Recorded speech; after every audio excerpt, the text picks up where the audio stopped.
Як ты думаеш, што прымушае цябе выбіраць? Твае гэта думкі ці толькі водгукі чужых слоў? Здаецца, што свабода гэта ісці куды захочаш. Але што, калі гэты шлях давно абраны кімся замест цябе? Калі крок за крокам ты кіруешся чужым планам, прымаючы яго за свой. Гэта гісторыя пра тое, як свабода можа стаць пасткай. Пра тую, што шэпча табе на вуха, хавае ісціню ў цяні. Яна не дае парад, яна ставіць пасткі. І калі ты зразумееш, што апынуўся ў яе ўладзе, будзе ўжо позна. Ступіўшы на сцежку, падарожнік хутка зразумеў, што лес тут не такі, як на дарозе. Цішыня вакол была звонкай, нібы сама прырода затрымала дыханне. Сцежка рабілася ўсё вужэй, галіны дрэв апляталі яе быццам сілкі. Ён не ведаў, куды яна вядзе, але здавалася, што дарогі назад больш няма.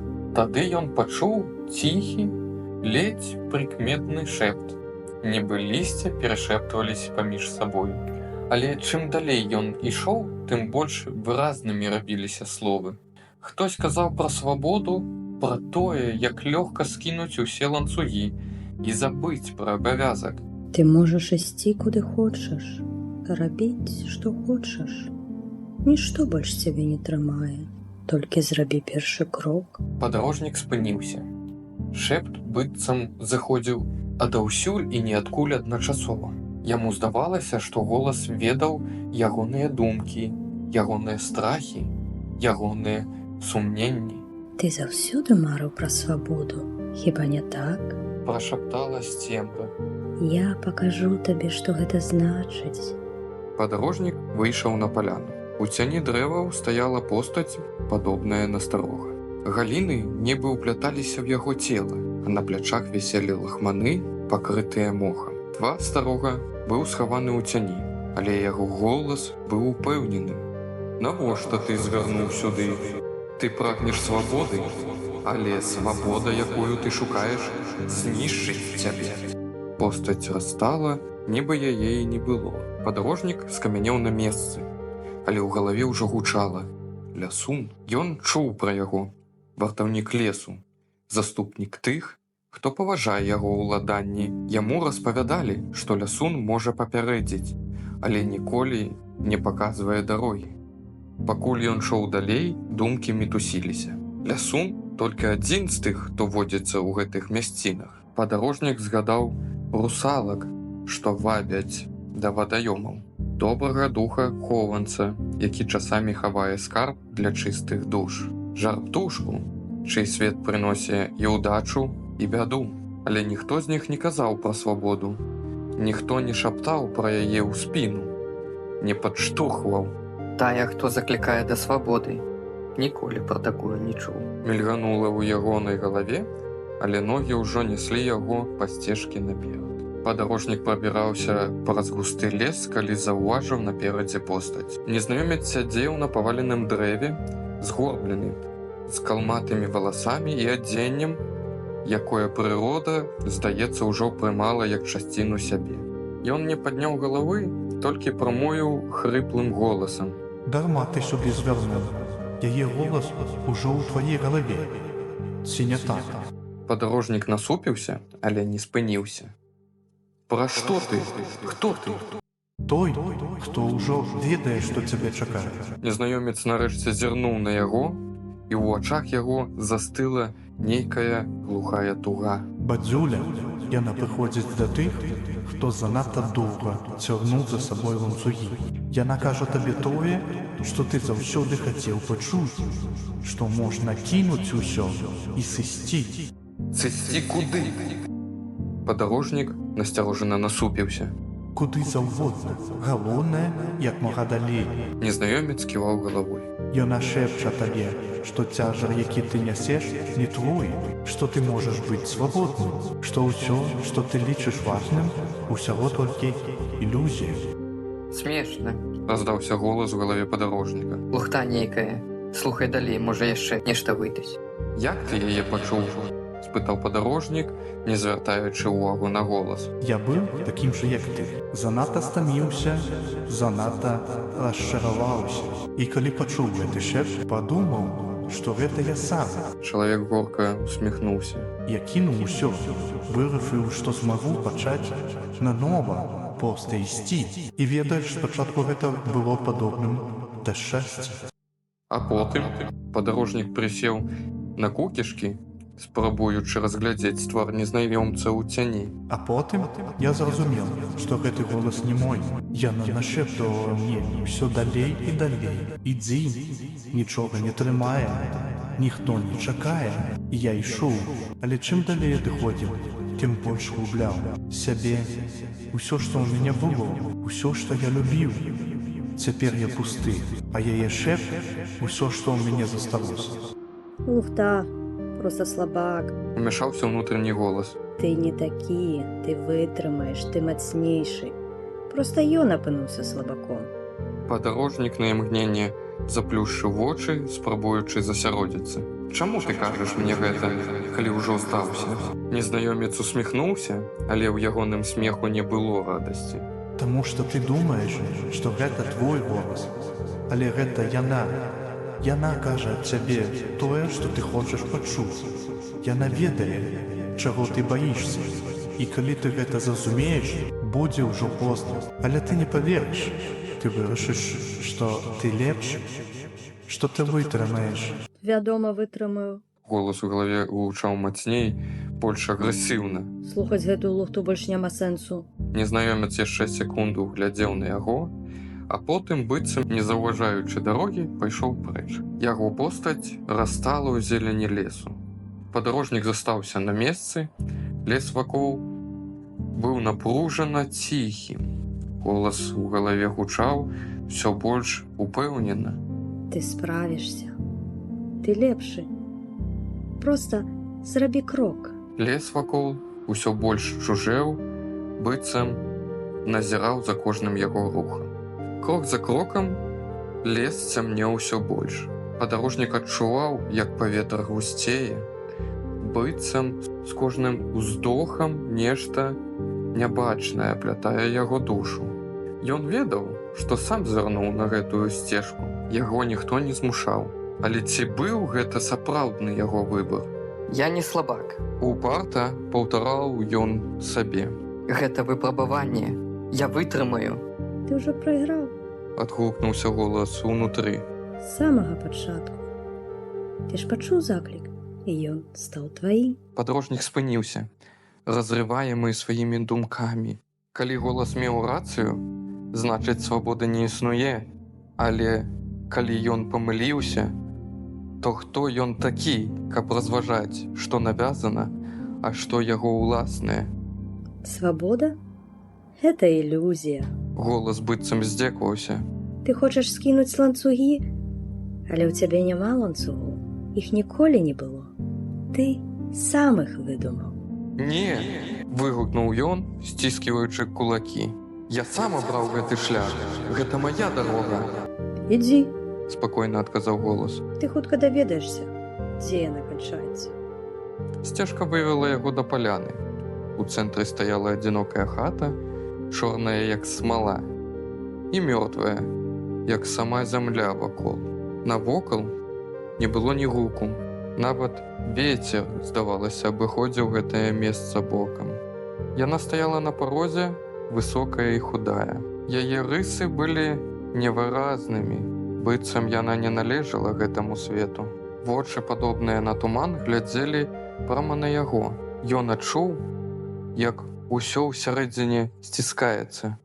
Ты прыйшоў. Прамовіла яна голасам, які быў цішэйшы за шэпт, але гучнейшы за любы крык. Ты ж гэтага хацеў. Яе праўда. Падарожнік застыў. Ён не мог пярэчыць, не мог адвесці погляд. «Хто ты?» – нарэшце выдаў ён. Тваё вызваленне. Адказала яна. Твой канец. Ты ж прыйшоў сюды, каб скінуць цяжар? Ты так баяўся нядолі, што вырашыў пазбавіцца ад самого страху, вызваліцца ад жыцця, якое ты так ненавідзеў. Гэта не так. Ён трос галавой. Я сам выбраў. Ты сам абраў. Яна засмяялася, і яе смех пракаціўся рэхам па мёртвым лесе. Як і ўсе да цябе. Яна працягнула руку, і ён пачуў, як ягоныя думкі пачынаюць загасаць. Ідзі. Прашаптала яна, яе голас быў пяшчотным, але халодным, быццам ледзяны вецер, што прабірае да самых касцей. Ты вольны. Ён стаяў чакаючы чагосьці, цуду, азарэння, можа палёгкі, але нічога не адбывалася. Цела больш не балела, думкі больш не гулі, але з кожным уздыхам унутры нешта загасала. Ён зрабіў крок наперад, потым яшчэ адзін. Ногі падпарадкоўваліся, але самі крокі здаваліся чужымі. Ён ішоў далей, але не адчуваў зямлі пад сабою. Словы «ты вольны» гучалі ў галаве, але замест радасці прыносілі пустату. Калі ён падняў позірк, лес ужо не казаўся такім таямнічым. Усё вакол было шэрым, безаблічным, быццам свет згубіў фарбы. Нават паветра было цяжкім, нібы пазбаўленым жыцця. Гэта ўсё? Прашаптаў ён сам сабе, але адказу не было. Толькі шэпт данасіўся аднекуль здалёк. Раптам ён зразумеў, што нікуды не хоча ісці. Няма жадання, няма мэты. Яго плечы апусціліся быццам пад нябачным цяжарам. Сцежкі вакол разыходзіліся, абяцаючы выхад да свету. Але ён ужо не ведаў, навошта выходзіць. Воля, пра якую ён марыў, апынулася пустой прасторай, дзе няма за што трымацца, няма чым дыхаць. І горш за ўсё было тое, што цяпер ён ведаў, гэта не яе праклён, гэта яго уласны выбар. Я вольны, прагаварыў ён уголас, але нават уласныя словы гучалі фальшыва. З кожным крокам ён меншаў, цішэў. Калі ён растварыўся сярод дрэваў, ужо не засталося нічога, што магло бы сказаць, ці быў тут ён насамрэч. Дык навошта тады ставіць мэты, калі канец для ўсіх адзін? Гэта смерць. Хіба сама мэта не сковывае нас, абмяжоўваючы выбары, ператварае свабоду ў новую клетку? Дык навошта тады быць добрым? Імкнуцца да нечага, калі ў выніку ўсё ператворыцца в нішто. Урэшце рэшт, кожны выбірае сам, якую ілюзію свабоду выбраць, або не выбіраць зусім. А цяпер перайдзем да працы над персонкай. Задумка простая і стане зразумелай у працэсе. Спачатку мне трэба падрыхтаваць дзве загатоўкі з чорнага і звыклага дубу. Затым, пры дапамозе ціскоў я іх ламаю.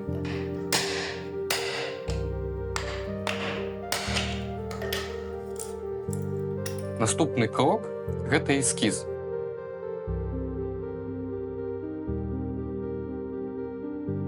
Выпіловую ў сярэдзіне загатоўкі канаўку, якая будзе сімвалізаваць дарогу.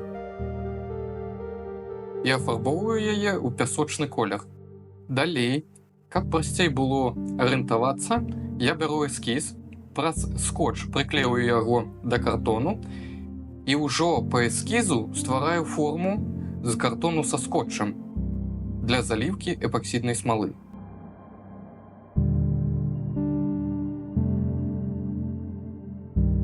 Эпаксідная смала, а ў ёй чорныя разводы.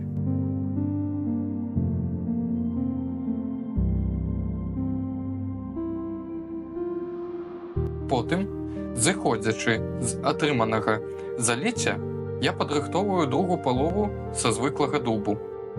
У працэсе працы я адмовіўся ад вострых пікаў зламанага дрэва, таму я іх спілоўваю і таксама фрэзай раблю дарогу.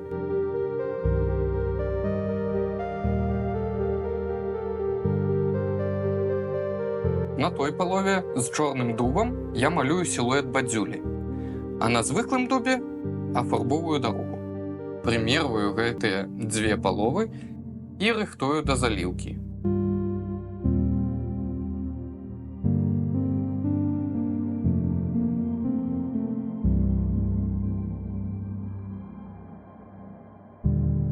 Заліваю другую палову смалой, падфарбованай у сіні колер, і раблю зялёныя разводы. Потым выразаю адтуліну ў цэнтры, надаю грубую форму на шліфавальным станку і затым даважу да ідэала рукамі.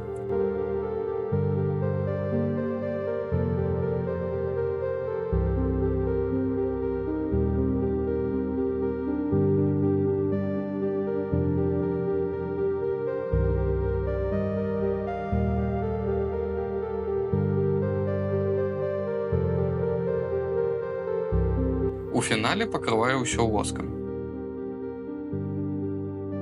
Работу амаль не сапсаваў вялікі пузыр паветра, які, выходзячы з дрэва, застыў у смале. Але я змог гэта выправіць, высвідраваў яго і заліў смалой. Падабраць тое самае адцененне сіняй смалы было нерэальна. Я заліў яго празрачыстай, і ён вылучаецца. Але нічога, няхай ён нагадвае пра заблуканую душу, якая ідзе па дарозе. А цяпер, што тычацца сімволікі.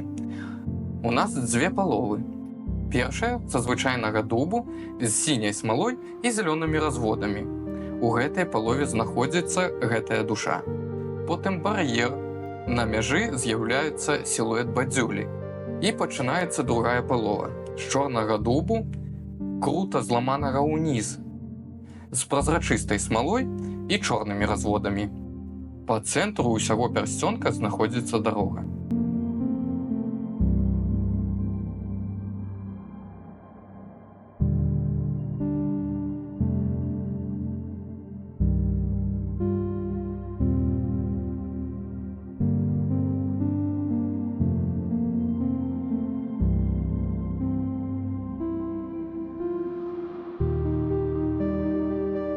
Навошта я ўвогуле вырашыў закрануць такую складаную тэму, як свабода волі. Давай я падзялюся не толькі тым, як ствараю аздобы, але і тым, як да мяне прыходзяць ідэі. Аднойчы я натрапіў на эксперымент Лібета. У 80-х годах нейрафізіёлог Бенджамін Лібет вырашыў праверыць, калі менавіта ў мозгу нараджаецца рашэнне пра рух.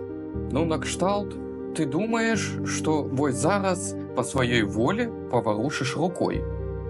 Але ці сапраўды гэта так? Ён пасадзіў людзей перад экранам, даў ім заданне варушыць пальцамі, калі пажадаюць. І ў гэты час здымаў з іх ЭЭГ. Акрамя таго, яны павінны былі запомніць момант, калі адчулі жаданне паварушыцца, гледзячы на стрэлку на цыферблаце. І вось самае дзіўнае. У мозгу гатоўнасць да руху фіксавалася прыкладна за паўсекунды да самого руху. Але самі людзі усвядомлівалі сваё вырашэнне толькі за 200 мілісекунд да дзеяння. Гэта значыць, што іх мозг ужо даўно рыхтаваўся, а яны толькі потым падумалі: «О, хачу паварушыцца». І лічылі, што зрабілі гэта па сваім жаданні. Выснова – гэта тое, што мозг прымае рашэнне до таго, як ты яго усвядоміш. Атрымліваецца, што ніякай свабоды волі няма? Сам Лібет пачаў пра гэта думаць і выказаў ідэю, што, можа, у нас ёсць права забароны. Маўляў, свядомасць не ініцыюе рашэнне, але можа іх адмяніць у апошні момант. Карацей, гэты эксперымент і сёння выклікае спрэчкі. Адны кажуць, што гэта доказ таго, што свабоды волі няма. Другія, што ён паказаў толькі аўтаматызм простых рухаў, а складаныя рашэння працуюць інакш. Але факт застаецца. Ты не такі ўжо гаспадар у сваім чэрапе, як табе здаецца. Так што стоікі мелі рацыю. Свабоды волі не мае. Всё ўжо давно вырашана за нас. Тут астатнія вырабы. Сёння мы здымаем на руінах старага вадзянога млыну. Ну і ўсё, пакуль. Да сваёй адзіноты